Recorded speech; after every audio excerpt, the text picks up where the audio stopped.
إن الحمد لله نحمده ونستعينه ونستغفره من يهده الله فلا مضل له ومن يضلل فلا هادي له وأشهد أن لا إله إلا الله وحده لا شريك له وأشهد أن محمدا عبده ورسوله أما بعد وقال الله تعالى في القرآن العظيم أعوذ بالله من الشيطان الرجيم بسم الله الرحمن الرحيم يا أيها الناس اتقوا ربكم الذي خلقكم من نفس واحدة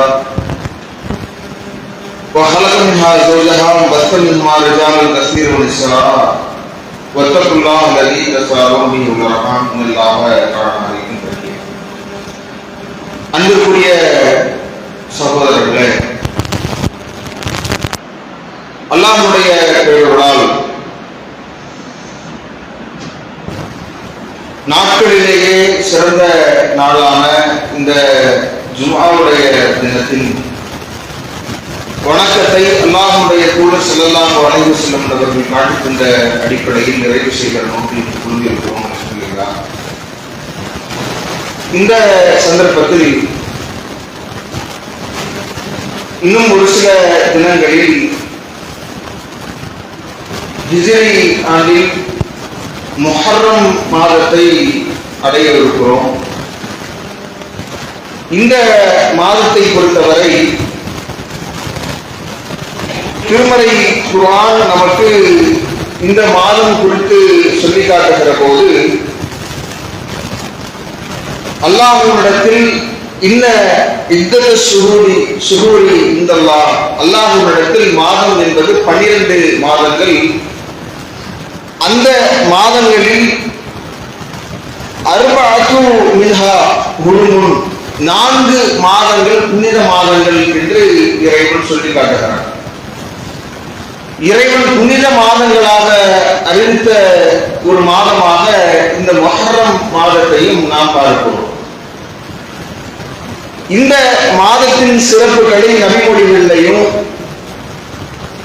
அல்லாஹ்வுடைய தூதருடைய நடைமுறைகளையும் நாம் பார்க்கிற போது நபிகள் நாயகம் ஸல்லல்லாஹு அலைஹி வஸல்லம் அவர்கள் ரமலான் மாதத்திற்கு அடுத்து அஃலலு ஸியாமி பாத ரமலான் மாதத்தை தவிர்த்து ஒரு மாதத்தை சிறப்பித்து நோன்பு வைத்திருக்கிறார்கள் என்றால் ஷஹ்ருல்லாஹி முஹர்ரம், அல்லாஹ்வின் மாதமான முஹர்ரம் மாதத்தில் தான் என்று இந்த மாதத்தை அல்லாஹ்வுடைய தூதர் சொல்லி காட்டுகிற போதே ஷஹ்ருல்லாஹ், அல்லாஹ்வின் மாதம் என்று குறிப்பாக்கி சொல்வதை நாம் பார்க்கிறோம்.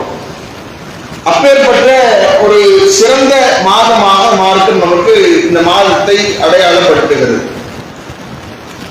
இந்த மாதம் ஏன் இவ்வளவு சிறப்பிக்கப்பட்டிருக்கிறது?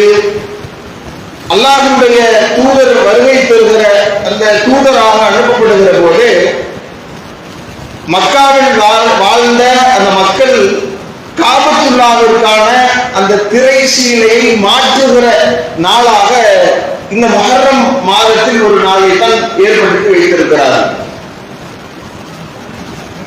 அல்லாஹ்வுடைய தூதர் மதீனாவுக்கு வருகிற போது அங்கிருக்கிற மக்கள் எல்லாம் அந்த நாளை ஒரு பெருநாளாக இருக்கிற யூதர்கள் கொண்டாடுகிற போது அல்லாஹ்வுடைய தூதர் அந்த அவர்களிடத்தில் மா ஹாதல் யௌமுல்லதி தஸூமுனஹு, நீங்கள் நோன்பு வைத்திருக்கிற இந்த நாள் என்ன என்று கேட்கிறார்கள். அப்ப அந்த மக்கள் அல்லாஹ்வுடைய தூதரிடத்தில் பதில் சொல்கிறார்கள், இது ஒரு மகத்தான நாள், அன்ஸல்லாஹு ஃபீஹி மூஸா வ கௌமுஹு, மூஸா அலைஹிஸ்ஸலாம் அவர்களையும் அவர்களுடைய கூட்டத்தாரையும் இந்த நாளில்தான் அல்லாஹ் காப்பாற்றினான், ஃபிரௌன் என்கிற கொடியவனிடமிருந்து தப்பிக்க வைத்தான். அப்பேற்பட்ட அந்த ஒரு நாள், வகர்ரக ஃபிரௌன வ கௌமுஹு, ஃபிரௌனையும் அவருடைய கூட்டத்தாரையும் அல்லாஹ் மூழ்கடித்தான்.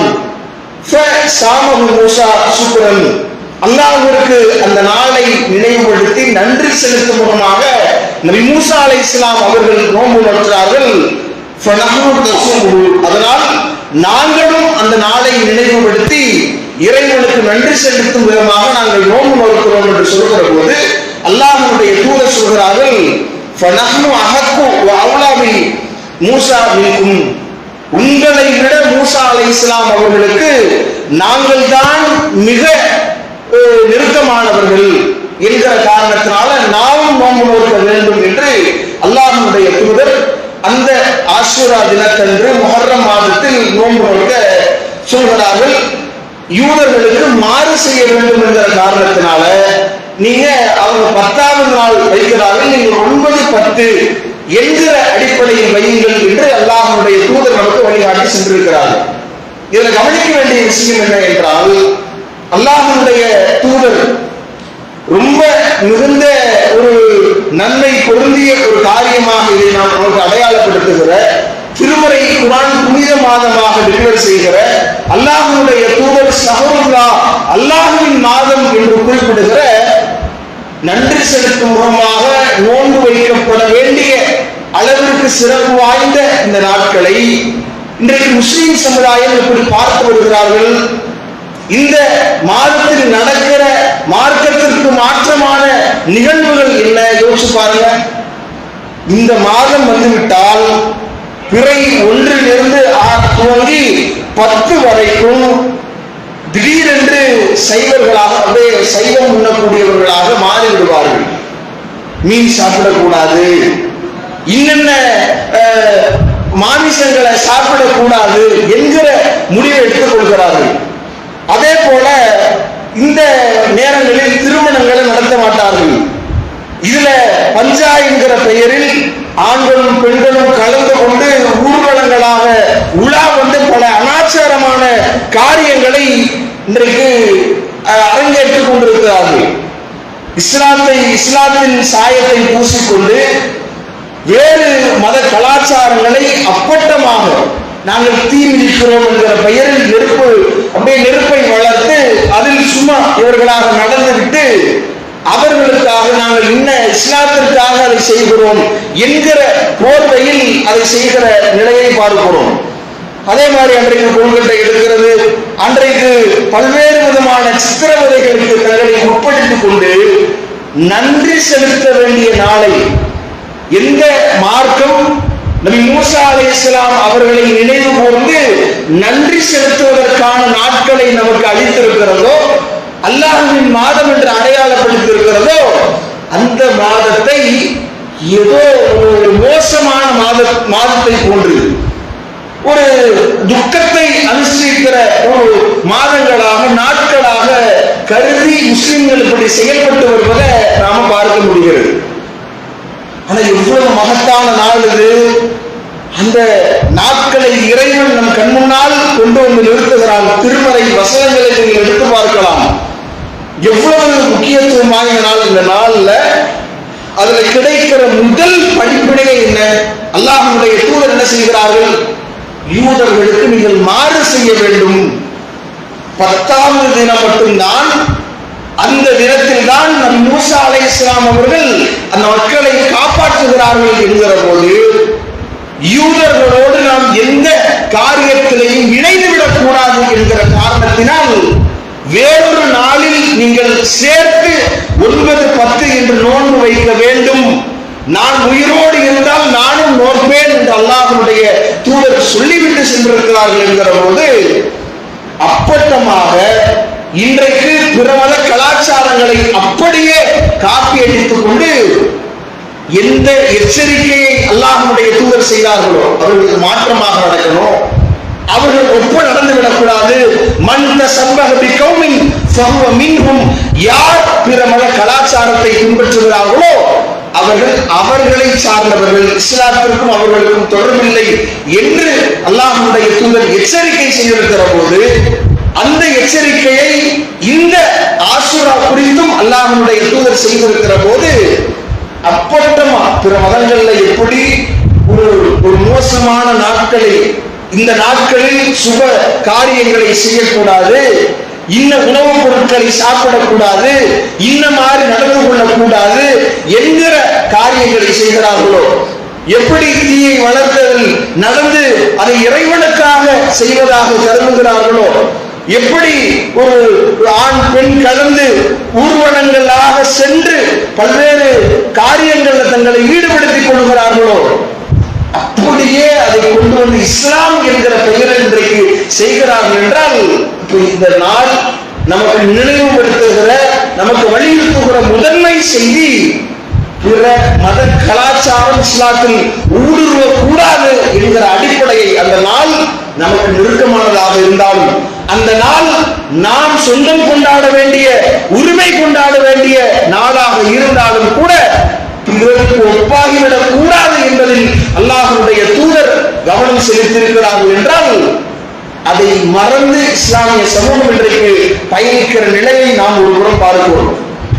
இன்னும் வேற என்ன படிப்பனைகளை பெற்றிருக்கிறது யோசிச்சு பாருங்க. அல்லாஹ் இந்த வரலாற்றை திருமறை குர்ஆனில் அதிகமாக பதிய வைத்திருக்கிற வரலாறுகள்ல ஒரு வரலாறு தான் நபி மூசா அலைஹிஸ்ஸலாம் அவர்களுடைய வரலாறு. அதுலயும் அந்த மூசா அலைஹிஸ்ஸலாம் அவர்களுடைய பிறப்பில் இருந்து அவர்கள் அந்த மக்களுக்கு தூதராக ஆக்கப்படுகிற நிகழ்வில் இருந்து ஒவ்வொன்றாக இறைவன் சுட்டி காட்டுகிறானே. எவ்வளவு பெரும் படிப்பினைகள் நம்முடைய ஒவ்வொருவருடைய வாழ்க்கையிலும் அதில் இருக்கிறது யோசிச்சு பாருங்க. அதிலேயும் நாம் இந்த நாட்களில் நினைவு கூற வேண்டிய ஒரு அந்த வரலாற்று சுருக்கத்தை நாம் பார்த்தோம்னா, அல்லாஹ் திருமுறையில் அதை நமக்கு சொல்லி காட்டுகிற போதே சொல்கிறான், யாபனி இஸ்ராயீல இதுகுரு நிஅமத்தல்லதி அன்அம்த அலைக்கும் வ அன்னி ஃபல்லல்துக்கும் அலல் ஆலமீன். இஸ்ராயீல் மக்களே, உங்களுக்கு நாம் வழங்கியிருந்த அருட்கொடைகளை நினைத்து பாருங்கள். எவ்வளவு அருட்கொடைகள் அல்லாஹ் உங்களுக்கு வழங்கியிருந்தேன் யோசித்து பாருங்கள் என்று அல்லாஹ் சொல்லிவிட்டு, உங்களை அகிலத்தார்களை விட நான் சிறப்பித்திருந்தேன் என்பதை அல்லாஹ் குறிப்பிட்டு விட்டு சொல்கிறான். அதில் ஒரு நினைத்து பார்க்க வேண்டிய விஷயம், இது நஜ்ஜைனாக்கும் மின் ஆலி ஃபிரௌன், ஃபிரௌனுடைய அந்த கூட்டத்தாரிடமிருந்து உங்களை நாம் காப்பாற்றினோம். அவன் என்ன செய்தான்? யஸூமுனகும் ஸூஅல் அஸாப், கடுமையான வேதனையை உங்களுக்கு சுவைக்க செய்தான். யுதபிஹூன அப்னாக்கும், உங்கள் ஆண் குழந்தைகளை கொன்று குவித்து, வயஸ்தஹ்யூன நிசாக்கும், உங்கள் பெண் குழந்தைகளை விட்டு வைத்தான.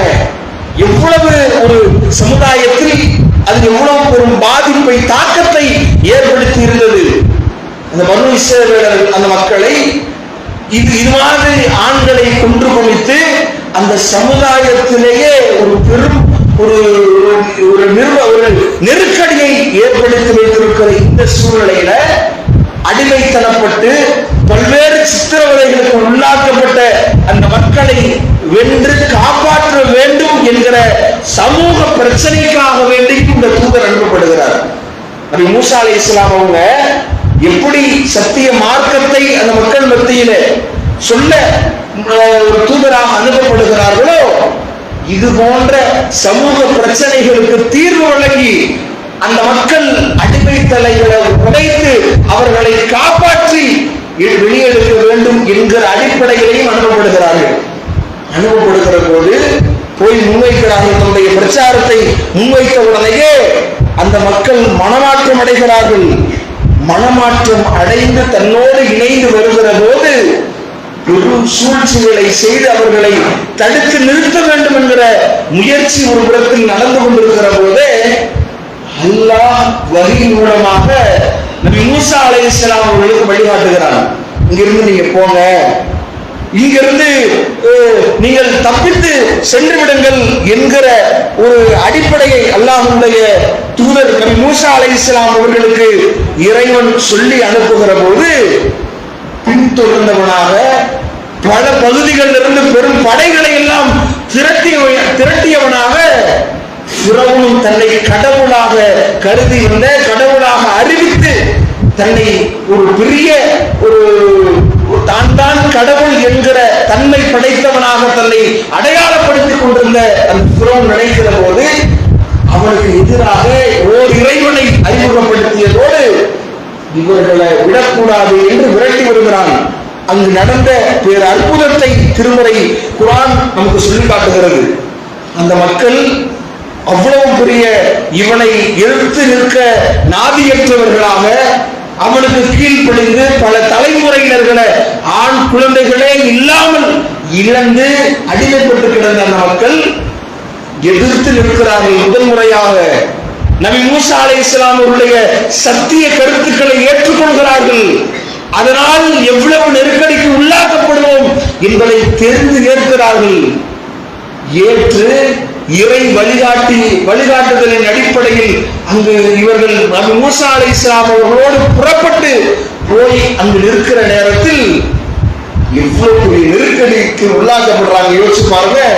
நேர் எதிராக கடல், பின்னாலே துரத்தி வருகிற ஃபிரௌனுடைய படை, எங்கும் தப்பித்துவிட முடியாது என்கிற நெருக்கடிக்கு உள்ளாக்கப்படுகிற அந்த நேரத்தில் கூட நபி மூசா அலைஹிஸ்ஸலாம் அவர்களுடைய நம்பிக்கை, ஆழமான அந்த நம்பிக்கைக்கு கிடைத்த பரிசாகத்தான் இந்த நிகழ்வை பார்க்கிறோம்.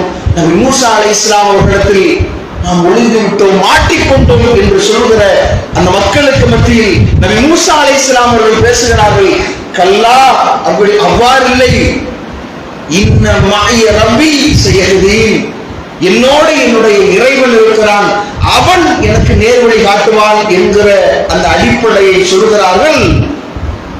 ஒரு அல்லாஹ் தன்னிடத்தில் இருந்த கைத்தடியை கடலில் அடிக்க சொல்கிறான். அந்த கடல் பிளந்து எந்த அளவிற்கு அப்படின்னு சொன்னா அல்லாஹ் சொல்கிறான், அந்த ஈரத்தன்மையே இல்லாத பாதை, இவர்கள் பயணிக்கிற அளவிற்கு ஒரு பாதையை உருவாக்கி தருகிற ஒரு வழியை அந்த கடலில் இறைவன் ஏற்படுத்தி தருகிறான். இவர்கள் பயணித்து அதில் காப்பாற்றப்படுகிறார்கள். ஏனைய அந்த ஃபிரௌனுடைய படை அதே கடலில் அவருடைய கண் முன்னால் அழித்து அந்த கடலில் மூழ்கடிக்கப்படுகிறார்கள் என்கிற நிகழ்வை, ஒரு பெரும் வெற்றியை அந்த மக்கள் சத்தியத்தை ஏற்றதோடு இறைவன் அதை கண் முன்னால் காட்டி ஒரு உறுதியான நம்பிக்கை கிடைத்த பரிசாக அதை அறிவிக்கிறான் என்றால், அந்த தினத்தை நினைவு கூறுவதற்காகத்தான் இந்த முஹர்ரம் மாதம் சிறப்பிக்கப்பட்டிருக்கிறது. அந்த முஹர்ரம் மாதத்தில் நாம் அந்த தினத்திற்கு நன்றி செய்யும் விதமாகத்தான், அந்த காப்பாற்றிய நிகழ்வுக்காகத்தான் நோன்பு நோக்க வேண்டும் என்று மார்க்கம் நமக்கு காட்டுகிற போது, இத்தகைய மன உறுதி நம்மிடத்தில் இருக்கிறதா என்பதை நாம் பரிசோதிக்கணும். நாம இது போன்ற பிரச்சனைகளை அணுகுகிற போது, அன்றாடம் நம்முடைய குடும்ப வாழ்க்கையில், நம்முடைய வணிக ரீதியான நகர்வுகளில், நம்முடைய அன்றாட வாழ்க்கையில் இது மாதிரி ஏதோ ஒரு பிரச்சனைகளை நாம் அணுகிக் கொண்டுதான் இருக்கிறோம். பொருளாதார ரீதியாக இருக்கலாம், குடும்ப ரீதியாக இருக்கலாம், ஏதோ ஒரு வகையில் ஒவ்வொரு நபருக்கும் வித்தியாசமான பல பிரச்சனைகள் ஏற்படத்தான் செய்கிறது. இந்த மன உறுதி நமக்கு இருக்கிறதா? முடியவே முடியாது, இதிலிருந்து மீளவே முடியாது, இதோடு முடிந்தது என்கிற நிலை வருகிற போது, படைத்தவனை, அந்த இறைவனை, அவன் என்னோடு இருக்கிறான் என்கிற ஆழமான நம்பிக்கை நமக்கு இருக்கிறதா? அப்படி நாம் நம்முடைய வாழ்க்கை அமைத்திருக்கிறோமா? யோசித்து பார்க்க வேண்டும். இன்னும் நபி மூசா அலைஹிஸ்ஸலாம் அவர்கள் அந்த சமூக சிந்தனையோடு செயல்படுவதற்கு ஒரு தூதரை இறைவன் அனுப்புகிறான் என்றால், இன்றைக்கு நாம் சக மனிதர்களிடத்தில் அவர்களுக்காக பெரிய விஷயங்களை செய்ய வேண்டாம். நம்மால் ஆன, மார்க்கம் நமக்கு விதியாக்கி இருக்கிற, ஆர்வப்படுத்திருக்கிற சாதாரண விஷயங்களை அவர்களுக்காக சக மனிதர்களுக்கு செய்கிறோமா? யோசிச்சு பாருங்க.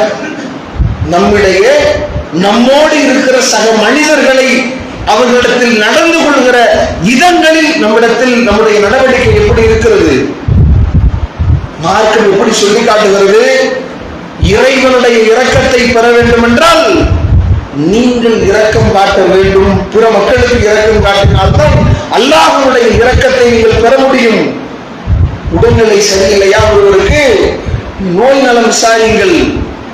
நீங்கள் நோய் நலம் விசாரிக்க அந்த அளவிற்கு சொர்க்கத்தில் உங்களுக்கான அந்த கனிகளை நீங்கள் பறித்துக் கொண்டிருக்கிற அளவிற்கு பெரும் நன்மைகளை அது உங்களுக்கு பெற்றுத்தரும். நாளை மறுமையில் அல்லாஹ் உங்களிடத்தில் கேட்பான், நான் நோய்வாய்ப்பட்டிருந்தேனே, என்னை ஏன் நீங்கள் நோய் நலம் விசாரிக்க வரவில்லை என்று இறைவன் கேட்பான். அப்போ நீங்க பதில் சொல்லணும்னா அந்த பதில் நாம் எப்படி பதில் சொல்லுவோம் இறைவனுக்கு?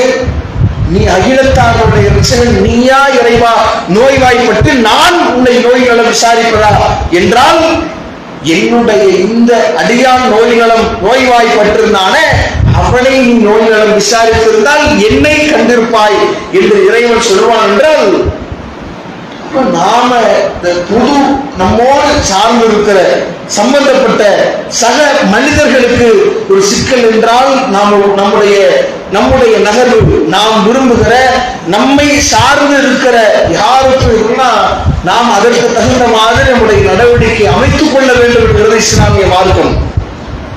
விருந்தாளிகள் உபசரிப்பதாக இருக்கட்டும், அக்கம் பக்கத்தினர்கள், அல்லாஹ்வுடைய தூதர் அதில் எவ்வளவு வலியுறுத்துகிறார்கள். ஜிப்ரீல் அலைஹிஸ்ஸலாம் அவர்கள் அல்லாஹ்வுடைய தூதருக்கு வாரிசாக பக்கத்து அண்டை வீட்டுக்காரரை ஆக்கி விடுவார்களோ என்கிற அளவிற்கு அல்லாஹ்வுடைய தூதர் அதனுடைய முக்கியத்துவத்தை உணர்த்தி இருக்கிறார்கள் என்பதை நாம் பார்க்கிறோம்.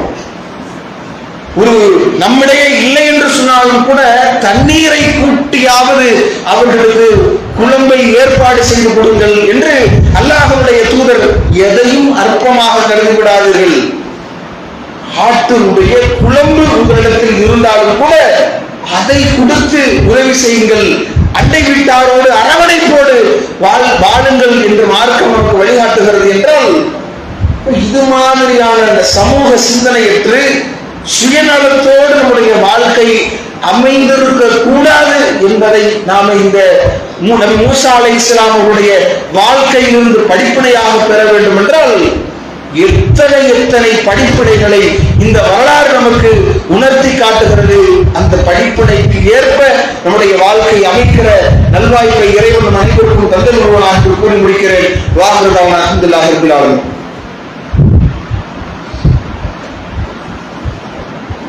அன்பிற்குரிய சகோதர சகோதரிகளே, கடந்த உரையில் முஹர்ரம் மாதம் என்பது அதை இறைவன் நமக்கு எப்படி அடையாளப்படுத்துகிறான் என்கிற சில தகவல்களையும், அதை ஒட்டி அதற்கான காரணமான நிகழ்வையும் நாம பார்த்திருந்தோம்.